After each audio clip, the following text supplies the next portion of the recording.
Oi, pessoal, sejam muito bem-vindos à nossa primeira aula falando sobre oportunidades na graduação de medicina e as horas obrigatórias. Hoje a gente vai entender um pouquinho em como aproveitar melhor a graduação com estratégia, organização e visão de futuro, tá? Bom, inicialmente, né, a gente tem que trazer que a graduação de medicina é uma jornada muito complexa e que vai muito além de assistir aulas e fazer provas. Eu já falei isso para vocês várias vezes. O nosso grande desafio aqui é principalmente equilibrar as exigências curriculares e as oportunidades que realmente vão fazer a diferença na sua formação profissional. E aí a gente tem, né, como organizar a trajetória acadêmica, considerando que a gente tem as horas obrigatórias, atividades complementares e o desenvolvimento profissional, sem, obviamente, se perder no caminho. Bom, então hoje a gente tem como objetivo compreender as oportunidades, organizar a sua trajetória e desenvolver uma visão estratégica.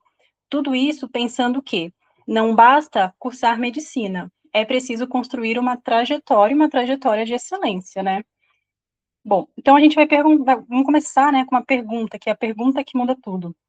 Se dois alunos se formam na mesma turma de medicina da Unisa, com as mesmas provas, as mesmas notas, o que faz um deles ser o médico que os grandes serviços querem contratar ou residente disputado pelos melhores hospitais do país? E acreditem, a resposta vai muito além da sala de aula. Então, hoje a gente tem aqui, em termos de panorama da graduação em medicina, e aqui eu peguei bem o caso da Unisa, tá? Em termos de disciplina obrigatória, hoje a gente tem uma carga de 5.300 horas aula, em termos de aulas teóricas e práticas. Estágios e internato, a gente tem ali 3.450 horas.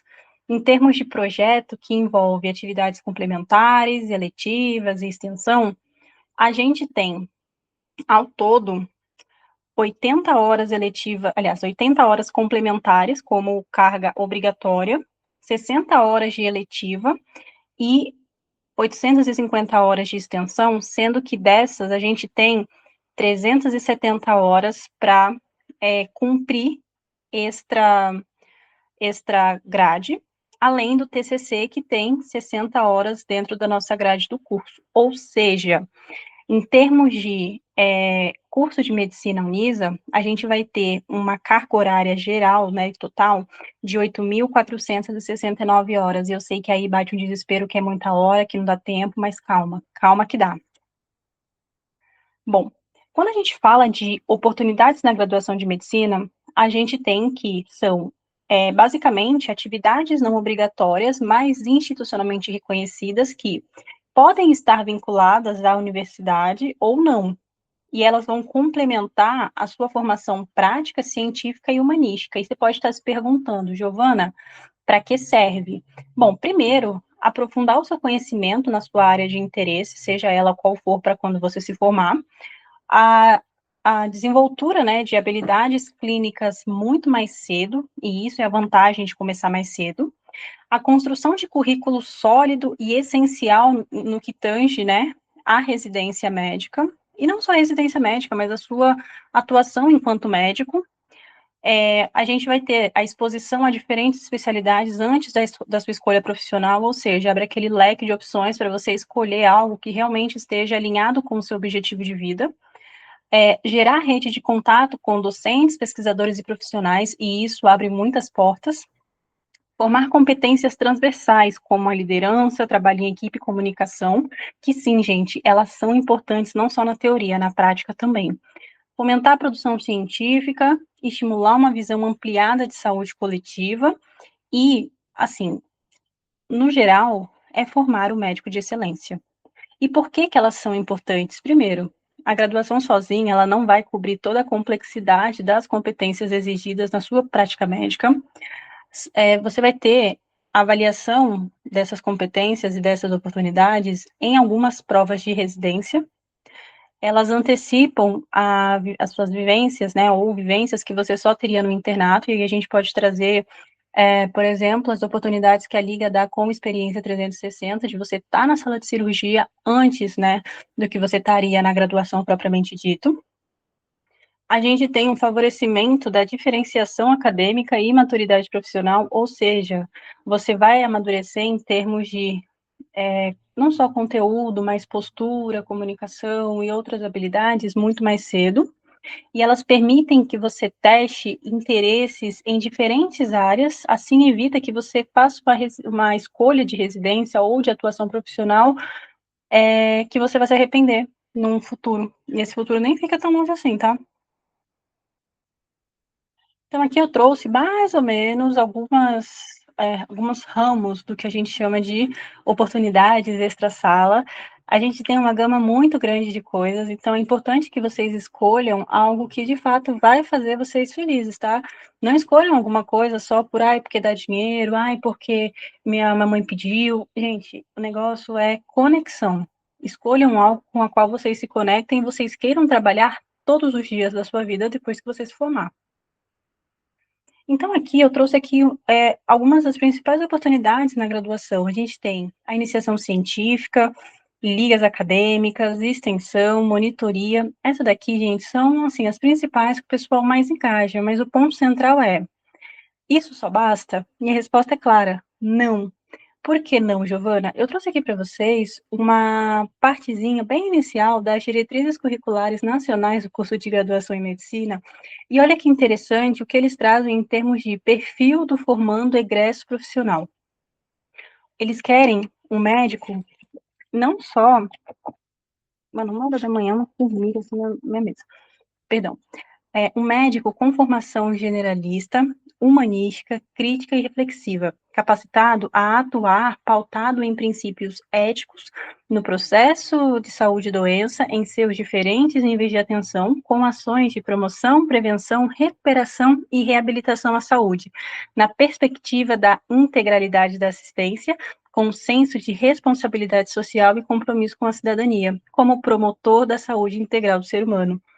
Gente, olha o que hoje é esperado do médico que vai se formar, no caso, a gente. Vocês percebem que não é algo só que a graduação consegue abarcar, é algo muito mais amplo, algo muito mais direcionado e que sim, exige uma dedicação extra que a faculdade não vai dar. Por isso que aproveitar oportunidades é assim essencial. E aí, a gente tem aqui, né, ainda falando um pouquinho sobre essas atribuições, o nosso tripé universitário, né, que a gente chama de a sua escada para o sucesso. Então, a gente tem sempre ali 3 eixos, que são o eixo de ensino, pesquisa e extensão. No eixo de ensino, a gente tem o óbvio, né, ser ativo em sala de aula, a questão das monitorias, ligas acadêmicas, didática. Ali, o objetivo é desenvolver a capacidade de ensinar e comunicar, afinal, a pessoa que ensina, ela não só ensina o outro, mas ela aprende também. Hoje, a metodologia ativa de sala de aula invertida é cientificamente uma das metodologias mais eficazes no processo de ensino. Além disso, a gente também tem a questão da pesquisa, né? Iniciação científica, relato de caso, congresso. Não só fortalece o raciocínio científico e o currículo, mas eu costumo dizer que o médico que não sabe pesquisar, ele não é médico, ele é dador de diagnóstico. E vocês não são dadores de diagnóstico, tá? Pelo amor de Deus. E o item de extensão. Então, a gente tem ali, né, os projetos sociais, ações na comunidade, campanhas de saúde.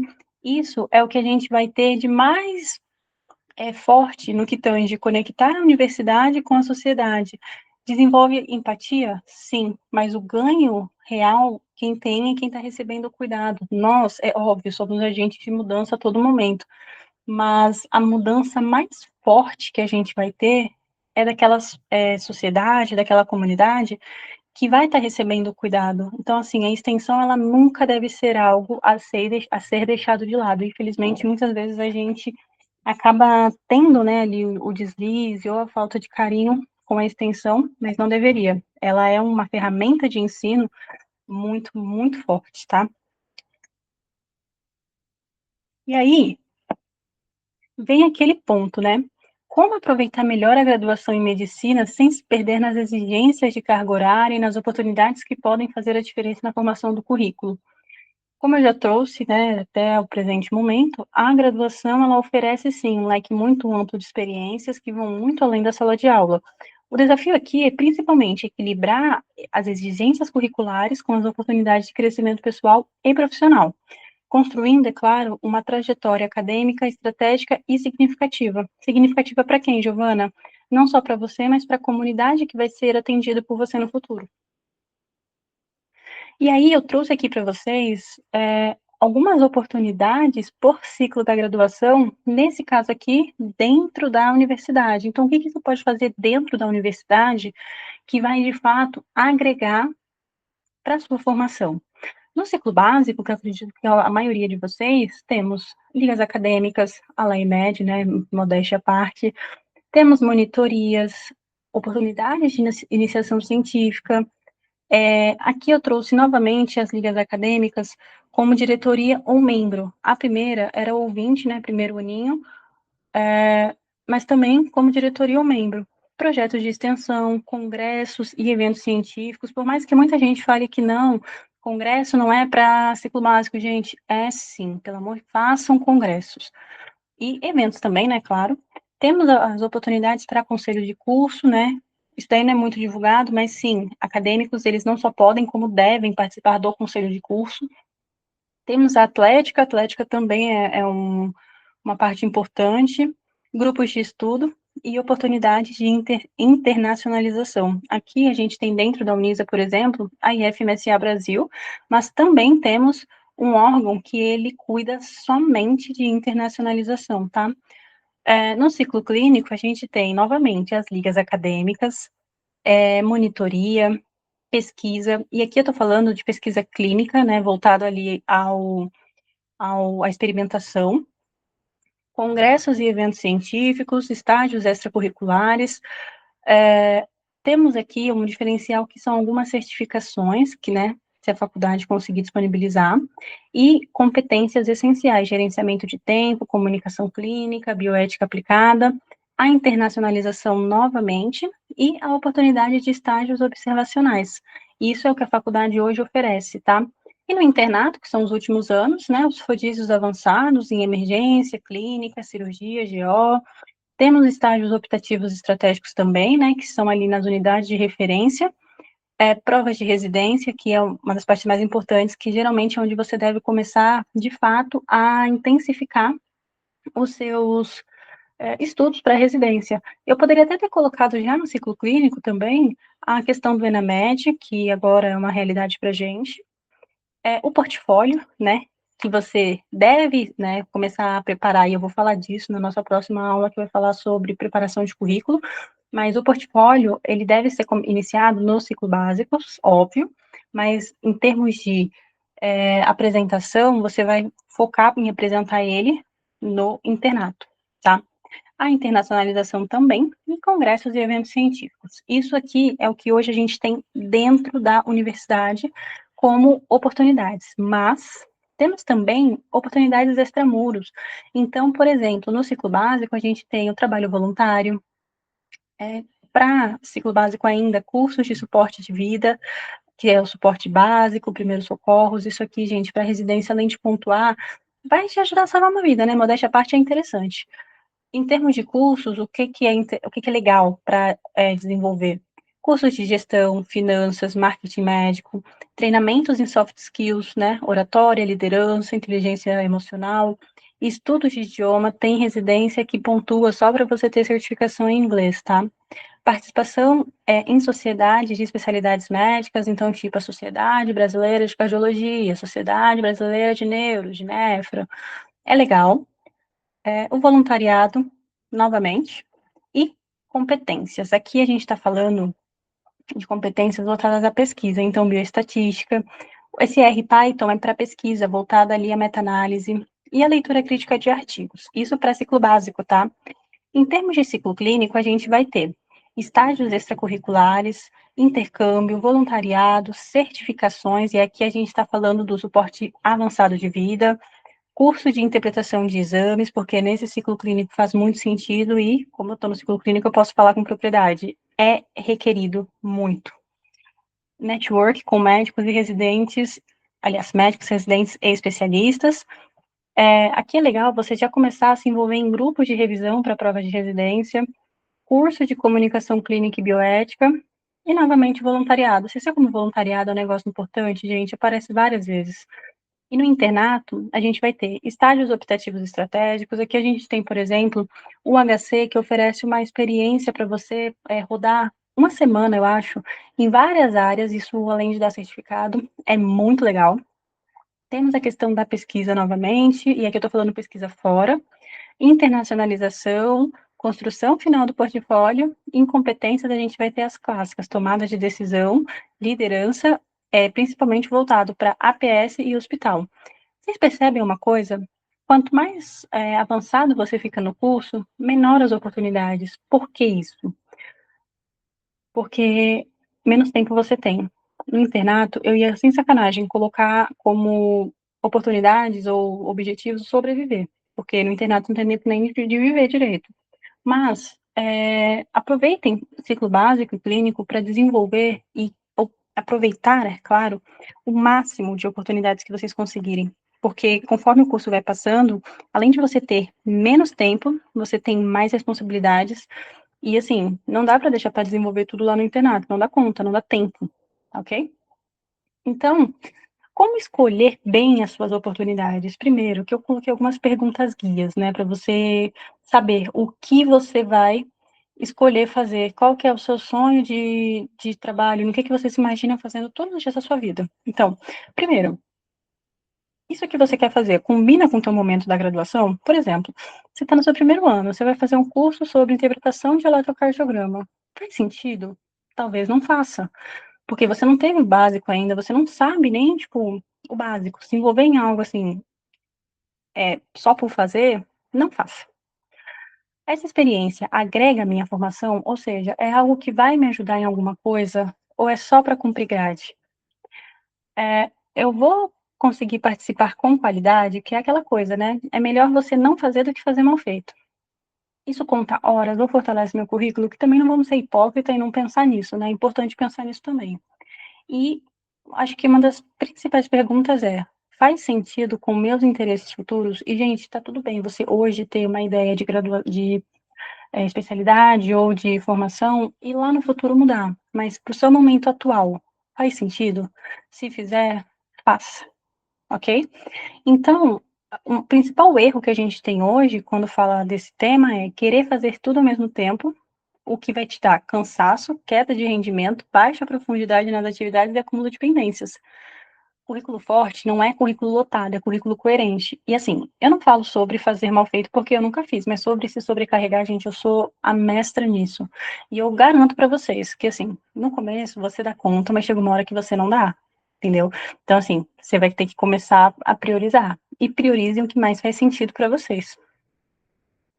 Então, regra para a vida. Comecem cedo. Na graduação de medicina, quem começa cedo a se organizar, explorar oportunidades e construir portfólio, consegue aproveitar muito melhor a formação, fazer escolhas mais conscientes e crescer com mais consistência. E isso é muito, muito importante. A constância, ela faz toda a diferença. E aí, avançando no nosso cronograma, a gente vai falar um pouquinho sobre horas obrigatórias e atividades complementares. É muito legal vocês saberem, primeiramente, qual que é a diferença, né? Quando a gente fala em horas obrigatórias, a gente está falando que são aquelas horas que a instituição exige para a conclusão do curso.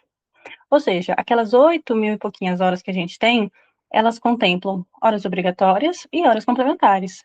Aqui, nas horas obrigatórias, você não vai conseguir fugir. Você vai ter tempo para fazer, você vai ter conteúdo pré-programado, e assim, isso daqui você é obrigado a fazer. Complementares você é obrigado? Algumas, né, algumas horas sim, mas tem coisa que você faz porque você quer e não porque você é obrigado. Então, por exemplo, as horas complementares, elas vão ampliar a sua formação, fortalecer o seu currículo, e elas, para a faculdade, elas podem ou não contar horas, mas para a sua formação médica, elas contam muito valor. E aí a gente tem como exemplo participação em ligas acadêmicas, monitoria, iniciação, extensão, congressos, jornadas. E para a Unisa, o que é importante? Que você vai ter como obrigação cumprir 80 horas complementares, 60 horas eletivas e 370 horas de extensão. E eu tanto falo que, assim, você pode fazer a mais se você quiser, que, por exemplo, em horas complementares, eu tenho 480 horas no meu currículo de horas complementares. Óbvio, tem muito mais, só que a Unisa, ela chega uma hora que ela para de contabilizar. E aí, o que que entra em cada item? Eu vou deixar para vocês aqui nos materiais dessa aula um portfólio da Unisa mesmo, com um detalhamento das atividades que entram para complementares, porque lá eles têm todas. Aqui eu coloquei algumas, mas lá ele tem todas. Então, para complementar, entra participação em cursos livres, estágios não obrigatórios, ministrar curso, ministrar palestra, grupos ou ligas de estudo, apresentação de trabalhos e passam, gente, até assistir defesa de TCC entra. Tá, Giovana, mas entra whatever, tipo assim, independente da quantidade? Não. Tem uma quantidade máxima de horas que você pode fazer por atividade, que nesse documento que eu vou deixar nos materiais, ele mostra bonitinho para vocês. Mas, assim, como são poucas horas, venhamos e convenhamos que um curso livre, ele mata as suas horas complementares. E eletiva, Giovana? Eletiva, gente, é aquela atividade que ela tem duração geralmente de um semestre, e são matérias extras, as que você já tem na sua grade normal. Então, por exemplo, o curso de Libras, o MED USE, doenças ocupacionais, ginástica laboral, isso aqui são cursos que a própria Unisa dá para contar como horas eletivas. E extensão, a gente tem as ligas acadêmicas, temos aqui alguns projetos, né? Projeto Rondon, Projeto Ilha do Cardoso, Unisa em Ação, voluntariado e afins. O que eu particularmente recomendo?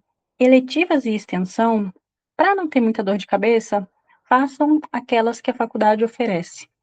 Por quê? Porque você não vai correr o risco de fazer, sei lá, 6 meses de um curso de Libras, sei lá, da Hotmart, e chegar na hora eles não aceitarem, tá bom? O voluntariado você pode fazer em qualquer lugar, mas tomem cuidado, que está até aqui na próxima tela, que existe uma especificidade que é como que você vai comprovar esse voluntariado, tá? Então, como que você vai submeter, e aí eu vou falar um pouquinho do voluntariado, as suas horas? Atividades complementares, sempre no portal do aluno. Então, você vai lá em atividades complementares e envio. Preenche os dados, anexa o certificado e envia. Boa. Eletiva. Como eu recomendei para vocês fazerem sempre pela Unisa, pensem e coloquem para si que essas horas elas vão entrar automaticamente na sua contagem. Então, você vai se inscrever e a inscrição ela é feita no próprio portal do aluno, tá? Aí vocês não precisam nem se preocupar. Ó, tá vendo aqui? Em documentos do curso, você vai ter, por exemplo, aqui tinha duas abertas, né? Ó, edital de seleção pré-eletiva e edital de bolsas em inteligência artificial. Isso aqui também é uma eletiva. Vamos supor que você fez um semestre dessa eletiva. Essas horas, elas vão automaticamente para o seu histórico. Você não precisa fazer nada, que elas entram automaticamente, tá? E aí, todas as atividades eletivas, elas entram para inscrição no começo do semestre. Então, esse semestre você já não consegue mais, só que no próximo você consegue. Então, fiquem de olho lá no calendário, que no calendário tem uma parte que fala inscrição, disciplinas eletivas. É lá, é nessa data mais ou menos que eles vão jogar aqui no portal e você pode se inscrever. Para extensão, especificamente, se elas forem feitas pela Unisa, é a mesma coisa, elas entram automaticamente na sua contagem de horas, e quando a gente fala de extensão, gente, a gente está falando de uma atividade onde houve intervenção, uma ação, pelo menos, de intervenção. Por isso que aqui eu recomendo também que vocês façam a extensão pela Unisa. E aí na própria abinha de documentos de curso, você vai achar os editais de extensão, que também entram para inscrição no começo do semestre. Se você fez externamente, você tem que fazer o quê? O preenchimento de um formulário de extensão e enviar para esse e-mail aqui para validação e atribuição das horas. Eu, sendo bem honesta, eu fiz uma vez esse processo aqui de externo, que foi para um certificado de voluntariado. E nesse caso, eles pediram, além do preenchimento do formulário, o envio de fotos da ação e o envio da declaração pela pessoa que me cedeu, né, o projeto. Então, é muito mais fácil fazer pela Unisa. Entretanto, contudo, todavia, a LAIMED tem esse semestre, toda liga tem, tá? A obrigação de fazer um projeto extensionista por diretoria, né? Por diretoria não, perdão, por ano. Então, vocês vão ter esse ano o projeto de extensão da LAIMED com a SAS, que ele vai contar, sim, horas para cá. Ele conta, no máximo, 200 horas, se não me falha a memória. E isso daqui vale para vocês montar as horas de extensão. Então, depois que o projeto estiver pronto, vocês vão preencher o documento e mandar por e-mail para a Unisa. A própria Unisa, eles devolvem enviando para você o seu certificado e atribuindo suas horas lá no portal do aluno, tá bom? E vamos finalizar falando um pouquinho sobre alguns erros comuns e case de sucesso. Então, um erro comum, querer fazer tudo ao mesmo tempo. Você vai ter cansaço, baixo rendimento, baixa profundidade e acúmulo de pendências. E o case de sucesso é aquele estudante padrão ouro que começou a iniciação científica nos primeiros períodos, desenvolveu leitura crítica, escrita acadêmica e apresentação de trabalhos. Qual que é a grande lição? A pesquisa abre muitas portas e fortalece o raciocínio científico. Lembrando e repetindo, currículo forte não é currículo lotado, é currículo coerente. Como escolher e se organizar? Primeiro, identifique o seu momento. Então, um aluno iniciante, você é um aluno intermediário, um aluno avançado, você vai ter que adaptar essas atividades à sua capacidade e seus desafios atuais. Como é que está na graduação? Como é que está as suas atividades, sua carga? Isso aqui é importante pontuar. Escolha com propósito. Então, isso está combinando com o seu momento? Agrega na sua formação? Você vai fazer com qualidade? Isso vai te dar horas? Faz sentido? Controle as suas horas. Então, sempre acompanhe a sua matriz curricular, salve seus certificados. Isso daqui eu vou mostrar muito para vocês na próxima aula de construção de currículo. E construa a sua trajetória. Priorize entre ali uma, duas frentes. Consolide o currículo, né? Com coisas que sejam coerentes e organize tudo, inclusive do seu histórico. E aí você tem alguns exemplos ali de quem é um aluno de cada fase, como que esse aluno, em geral, tem que se organizar. E construa a sua trajetória com estratégia, né? Lembrando, a graduação ela vai além das disciplinas. As horas obrigatórias, elas têm que ser acompanhadas com atenção, mas tem várias oportunidades que são relevantes para a sua formação. A sua estratégia ela é fundamental. Então, fazer tudo não é melhor do que fazer com estratégia. O planejamento ele vai te evitar sobrecarga e vai melhorar muito o seu aproveitamento na graduação. Organização garante resultados, lembrem-se disso. Acompanhe sempre a sua matriz, salve seus certificados, use suas planilhas de controle e revise prazos. Escolha as suas atividades com propósito e intencionalidade. Na graduação, quem se organiza melhor não apenas vai cumprir etapas, mas vai construir uma graduação muito mais forte, estratégica e significativa. Bom, agora eu vou passar para vocês, basicamente ali, uma atividade para vocês fazerem, tá? Que é o que a gente chama de inventário e a bússola. É onde vai começar a sua grande ação. Então, primeiro, você vai listar o que você já tem de sólido para o seu currículo e para a faculdade. O que você já tem. Depois, você vai na bússola. Escreva apenas uma meta extracurricular factível para esse semestre.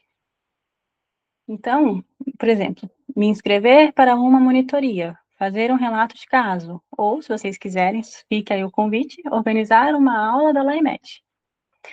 Fez isso?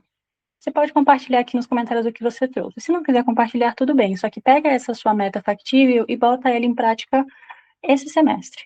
E faz, mas faz com vontade, faz com assiduidade. Seja assíduo, seja faminto pelo conhecimento, tá bom? Bom, a aula de hoje foi essa, espero muito que vocês tenham gostado. Qualquer dúvida, vocês podem deixar aqui nos comentários, se tiver algum lugar para comentário, se não, podem me chamar no privado e a gente conversa mais um pouquinho, tá bom? Muito obrigada, gente.